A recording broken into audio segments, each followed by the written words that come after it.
రైతు భరోసా దరఖాస్తు ఇది. రైతు భరోసా దరఖాస్తుకు సంబంధించి గ్రామం, మీ ఊరు ఏ ఊరు అయితే ఆ ఊరు క్లియర్గా మెన్షన్ చేసే ప్రయత్నం చేయండి. ఊరు, ఆ పేరు, ఇంటి పేరుతో సహా మెన్షన్ చేయాలి. తర్వాత తండ్రి పేరు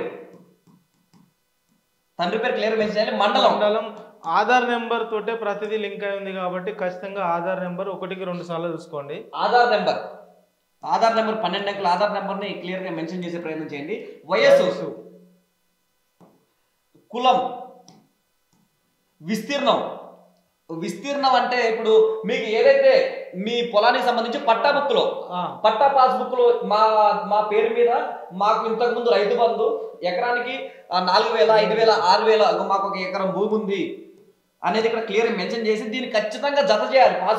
పాస్బుక్ నెంబరు, పాస్బుక్ జిరాక్స్ కూడా మెన్షన్ చేయాలి. సర్వే నెంబరు, మనకి ఎంత ల్యాండ్ ప్రూఫ్ చూపించాలి. పాస్బుక్ నెంబర్ సమ్ ఉంటది. ఆ పాస్బుక్ నెంబర్ క్లియర్ రాయాలి.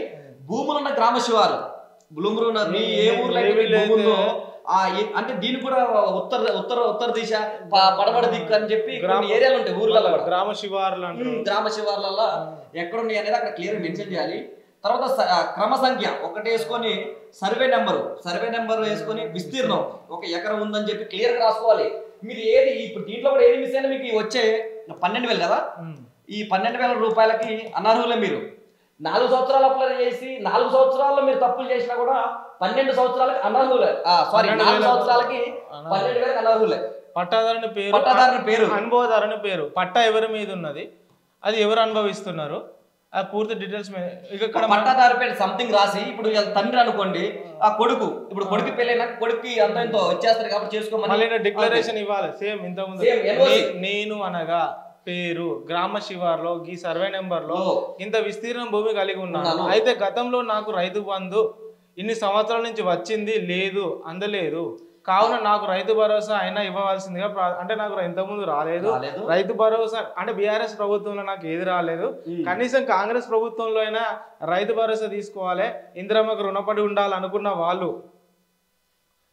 భూసేకరణ క్రింద ఎలాంటి భూమి పోలేదు, మరి వ్యవసాయ యోగ్యమైన భూమి కలిగి ఉన్నాను, అంటే భూసేకరణ కింద తీసుకున్నారు కదా అప్పుడు, దాంట్లో నేను ఎలాంటి భూమి కింద కోల్పోలేదు, నాకు ఇలాంటి ల్యాండ్, నాకు భూసేకరణ కింద ఈ సర్వే నెంబర్ లో ఇంత గుంటలు జాగున్నది, పోయిన వాళ్ళు మిగతా ఇంతకుముందు భూసేకరణ చేసినప్పుడు పోయిన వాళ్ళు. ఇది భూసేకరణ ఇంతకుముందు మనకి గవర్నమెంట్ సంబంధించి రోడ్లు కానివ్వండి, తర్వాత ఫ్లైఓవర్లు కానివ్వండి, ఇలాంటివన్నీ వేసి భూమి పోతే, లేదంటే ఏదైనా పెద్ద గవర్నమెంట్ కి సంబంధించిన ఫ్యాక్టరీలు పెట్టితే గానీ, ఇంకేదన్నా ఇండస్ట్రియల్ పార్కులు పెట్టినా కూడా ఫార్మా కంపెనీలు భూమి పోయిన వాళ్ళు ఇక్కడ రెండో ఆప్షన్ ఎంచుకొని, రెండో ఆప్షన్ లో మాది ఇక్కడ భూమి క్లియర్ గా పోయిందని చెప్పి వాళ్ళు అభ్యర్థించుకోవాలి. ఇక్కడ మిగతా బ్యాలెన్స్ ల్యాండ్ సర్వే నెంబరు దాంట్లో ఒక అంకెలో, తర్వాత ఎకరాకి రైతు భరోసా ఇప్పుడు దాంట్లో 1 ఎకరా ఉంది, ఫైనల్ నాకు 1 ఎకరా రావాల్సి ఉంది, నాకు 1 ఎకరా ఉన్నది, ఈ ఎకరానికి నాకు రైతు భరోసా రావాలి, సంవత్సరానికి సంబంధించి రైతు భరోసా ఇవ్వాల్సింది కోరుతున్నాం అని చెప్పి ఆయన